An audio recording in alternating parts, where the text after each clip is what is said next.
Welcome, everyone, and thank you for tuning in to the MicroAge Cybersecurity Deep Dive. As you can see, we've got lots of tech talk to cover today, so I'm just going to dive right in. And we're going to start off by looking at the cybersecurity landscape and look at some stats and common threats. It's a good place to start when understanding cybersecurity and why it's important. So here we've got some cybersecurity stats. Every 39 seconds, a hacker attacks on average. That's over 2,000 times a day. Known data breaches exposed 36 million records in the first half of 2020, and that's up from 4.1 billion records exposed in the first half of 2019. So that is an alarming increase.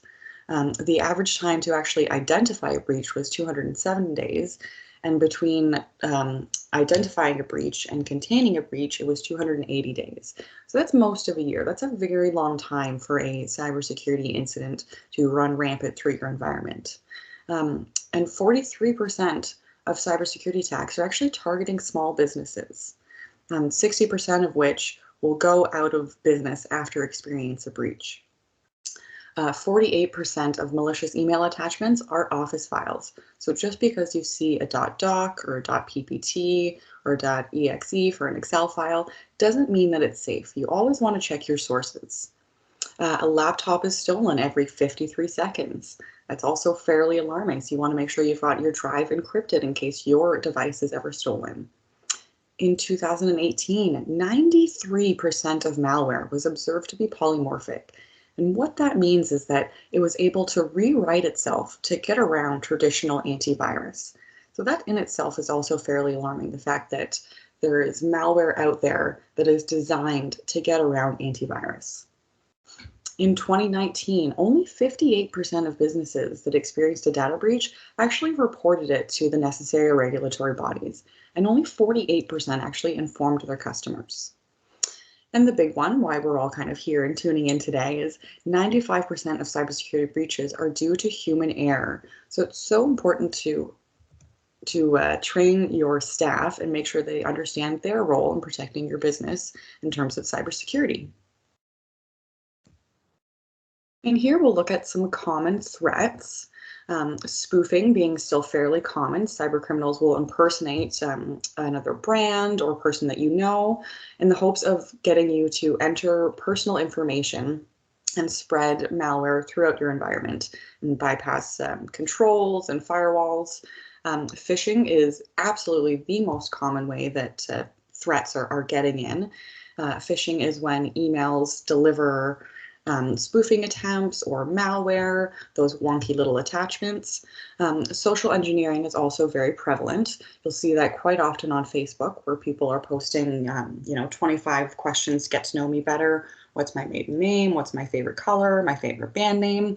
Those are perfect social engineering questions because they quite commonly overlap with the security questions that companies will use as their forgot my password questions.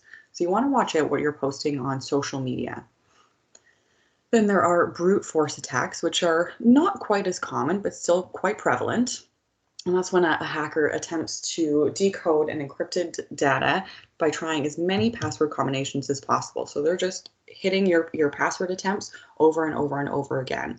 And using social engineering, phishing, and spoofing, it makes brute force attacks even easier for them. And of course, the most common types of threats that are delivered are malware and ransomware. And I'm sure we're all familiar with malware. That is malicious software that people are trying to deploy onto your networks or onto your device or server, database, whatever it is.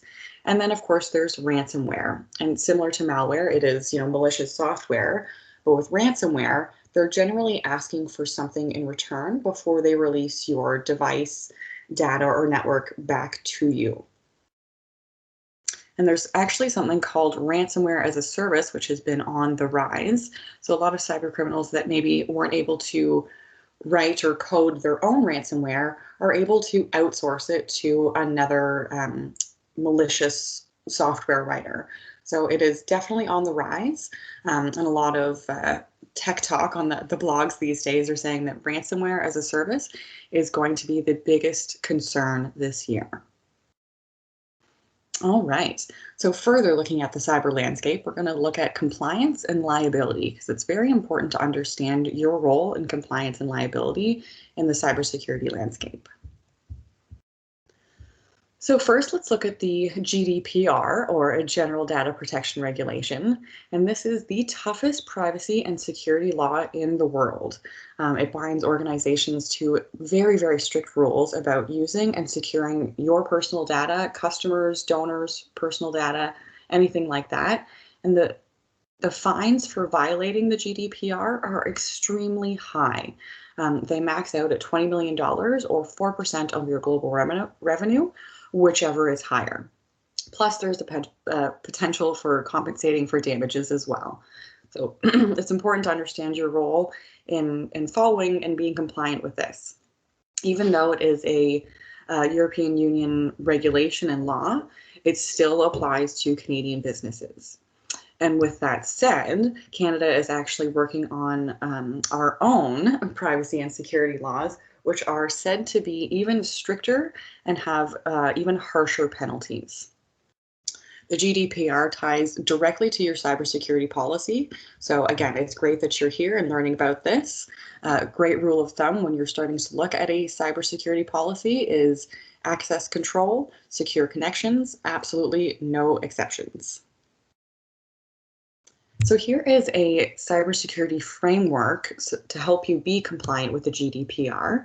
So you want to be able to identify.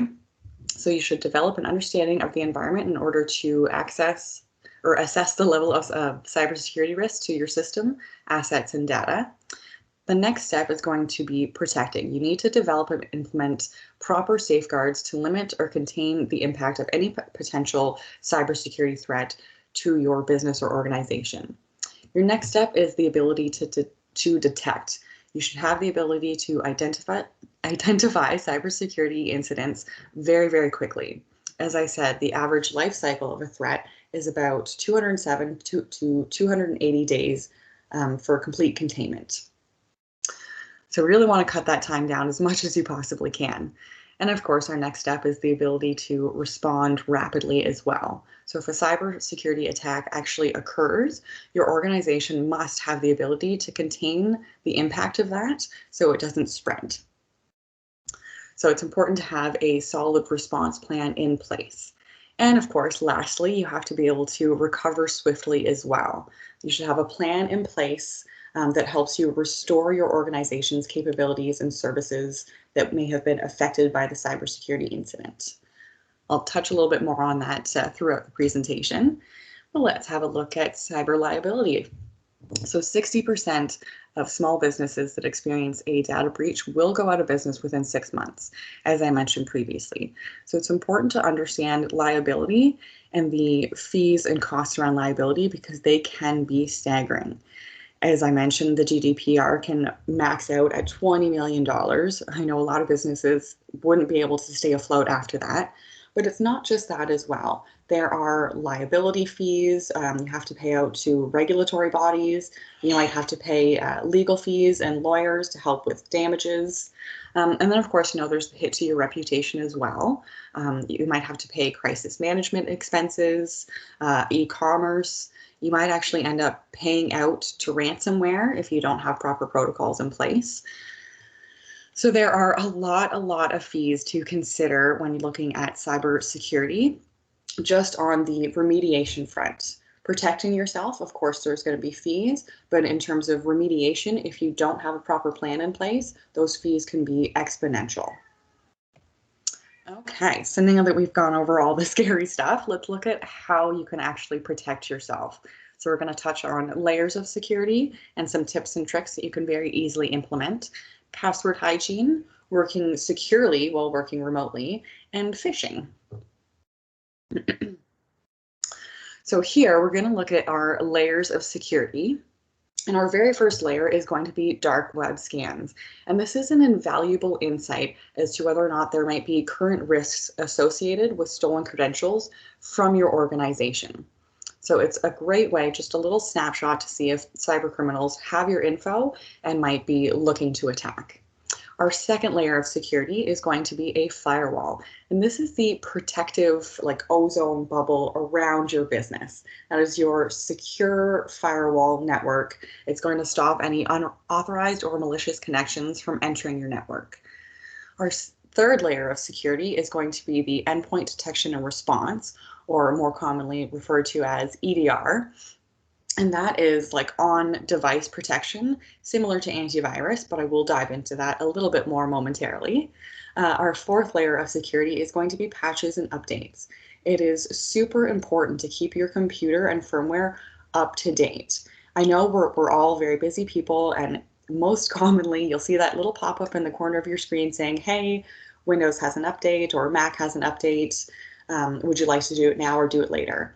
And we're busy, so quite often we'll say, hey, I'll just do this later, and it gets deferred once, twice, maybe a third time or more. But it's important to stay on top of those updates because generally they are going to have a patch for a security vulnerability in there. So you want to stay on top of those. And our next layer of security is going to be educating. As I mentioned before, you want to make sure that your staff, your team, employees are all trained on their role in cybersecurity because they are your human firewall. And as I mentioned, they are also the #1 vulnerability to your IT security. So you want to make sure that they are educated. And lastly, you want to make sure that you have a solid backup of your business critical information because without a backup, if anything happens and someone gets through all of your layers of security, without a backup, it is extremely difficult to recover swiftly at all. So we want to have a solid backup in place. And no one solution is absolute in its protection, which is why we recommend a multi-layered proactive approach to your cybersecurity. So let's have a closer look at the endpoint detection and response, or EDR, and have a look at how it stacks up against traditional antivirus. For those that don't know, EDR is the next generation antivirus. It runs on several AI engines to constantly watch for known and unknown threats. So instead of running these bulky, cumbersome scans that will slow down your system and bog down your productivity, the EDR is going to be watching all the time for anything suspicious. If it does catch anything suspicious, it can actually isolate that computer from the network. So whatever the malicious action is that's going on, it can't spread to other devices on that network. And using that EDR tool, we can actually roll that device back to a pre-infection state, which again, traditional antivirus cannot do. And with monitoring your system in real time, it's also monitoring your processes before, during, and after execution, which is key because that is generally when a malware, ransomware, or a virus is going to slip in. Okay, so security tips that you can very easily implement on your own today is have a company-wide password policy. A passphrase is definitely better than a password. I'll expand upon that momentarily. And you want to use a password manager. This can make your life so much easier when dealing with all of the passwords and logins that we have nowadays. As I touched on before, you want to make sure that you keep your device and software up to date. And you want to make sure that you set up multi-factor or two-factor authentication. And what that is, multi-factor authentication, instead of just your username and password, it's a 2 or 3-step process. And it's something you know, which again is your username or password, something you have, which is your device or secondary email, and something that you are, which is like a facial recognition or fingerprint scan. So you can set up a 2 or 3-factor authentication using those processes. Even Facebook has the option to set up multi-factor authentication, so it's pretty much everywhere nowadays. It's not typically turned on by default, so you want to make sure that you go into the systems that you're using and make sure that that is indeed turned on. And again, something very easy that you can implement today is educating all of your staff around best practices on cybersecurity, and of course, backing up that business critical data as well. And ensuring that your business has a business class firewall that has been properly configured. If it's not properly configured, it's probably not doing the best to protect your business as it could be. And of course, have up-to-date endpoint protection on all company devices. And this includes bring your own device scenarios as well. So if you're allowing your employees to use their own laptops or desktops or tablets or mobile devices for work-related tasks, it should be protected as well, because that is an entry point into your business environment. And of course, you want to make sure that you document your cybersecurity policies and remediation plans. And you want to make sure that that plan is kept in hard copy, because if your environment does ever experience a cybersecurity breach, if you don't have a hard copy, if you only have a digital copy, you might not be able to access it in the event of a cybersecurity attack. So yes, you want to make sure if you do have a plan, definitely have it in hard copy. So let's have a closer look at password hygiene, because over 80% of hacking related breaches link back to weak, stolen, or reused passwords. So you want to make sure that for good password hygienes, that you do make sure that your Wi-Fi is secure with a strong, unique password. Change those default passwords. And again, implement that multi-factor authentication to increase security, and have that company-wide password policy or guidelines. If you can, definitely set out rules that will force your users and team to reset and create new passwords at least every 6 months. Ideally, it should be quarterly. And you want to make sure you use a long passphrase instead of a password. Typically, a lot of password recommendations, it was, have a slew of certain characters, letters, numbers, uppercase, lowercase, special character. But now it's more about the length of your password. So you want to make sure that it's nice and long and more of like a nonsensical kind of phrase, something that someone wouldn't be able to easily guess. And of course, use a password manager.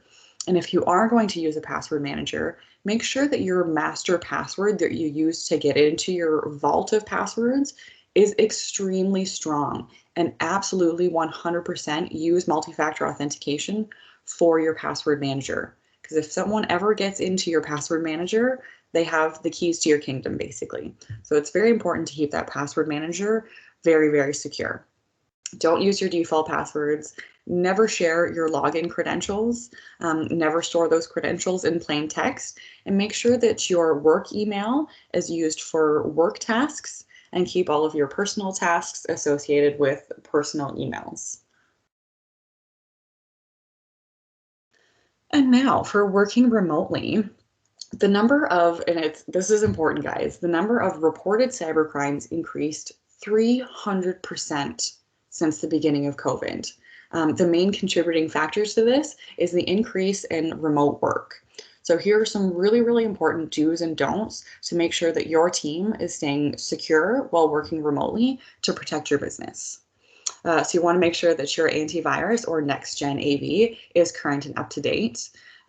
Use your work-provided computer and VPN or virtual private network tunnel, if available, as your preferred secure method. Have a good, secure business class firewall, if possible. I know that isn't necessarily attainable for working from home environments. You might not have the collateral to have a firewall set up at all of your employees' locations, but that's where a VPN comes in. That's their own private tunnel. Think of it as like a private subway tunnel that only they can access, no one else can get in. So if you can set that up, definitely do that for your employees. Make sure that your Wi-Fi is secure with a nice strong password. Install those updates regularly. And again, implement that two-factor or multi-factor authentication. Don't allow others to use your work device. I know it's hard with working from home. You've got your kids around you all the time bothering you, but it's important to not allow anyone else to use your work computer. That is a work resource and should only be used as such. When opening emails or files from unknown sources, don't do that. We'll touch on that in a moment when we talk about phishing. Don't reuse the same or similar passwords. And that's really important. And it does tie back to good password hygiene. As you'll see, a lot of this kind of echoes very similarly to good password hygiene. Is when I'm talking about similar passwords, and I was guilty of this for a long time, I used a word or a couple words, and then I used the same sequence of numbers, which was my high school locker combination. I thought, no one's ever going to be able to guess that. And likely, no one is going to be able to guess that. But if a password that uses that is ever exposed, now cyber criminals have a portion of a password that I have used and reused. So that's why it's important to have 100% unique passwords for all of your logins. And again, you want to make sure that you change those default usernames and passwords on your router, and really on anything. Never share your login or secure credentials. And again, don't store them in plain text. So let's have a closer look at phishing. Because again, this is the most common attack vector and most common way that cyber criminals are delivering their malicious intent. Phishing attacks account for more than 80% of reported security incidents, and 90% of malware is delivered via email phishing attempts. So if you're unsure, here are some really great questions that you can ask yourself to help identify possible phishing attempts. So, do you recognize the email address is a really good one, and have a very, very close look at that email address, because quite often cyber criminals will change one teeny tiny little character in an email. So if it's an email like Microsoft@authentication.com, well, they might change one of the I's to an L or something like that. So you want to be very careful when reading that. And the next question to ask yourself is the email unexpected? Is it an unusual date or time? If let's say Kim is emailing you at 2 in the morning and you know she's got kids and is never up that late, well, that's a good indication that it might be phishing. Does the subject fit with the content of the email? Should the email contain a link, and does that link make sense? Does the link include unusual characters or numbers? And should you even be receiving the information? If there is an attachment, should there be one? And is the attachment in a weird format? So those are the top questions you want to ask yourself to help identify possible phishing attempts. And when in doubt, always contact the sender to verify that it is a legitimate email. And of course, use an up-to-date and properly configured spam filter, because that will help just cut down on the amount of phishing attempts that are actually making it to yours and your team's email boxes. And that brings us to the end. Thank you again so much for tuning in to our MicroAge Cybersecurity webinar. If you have any questions or concerns about anything that we touched on in today's webinar, please don't hesitate to reach out. We are always happy to talk tech.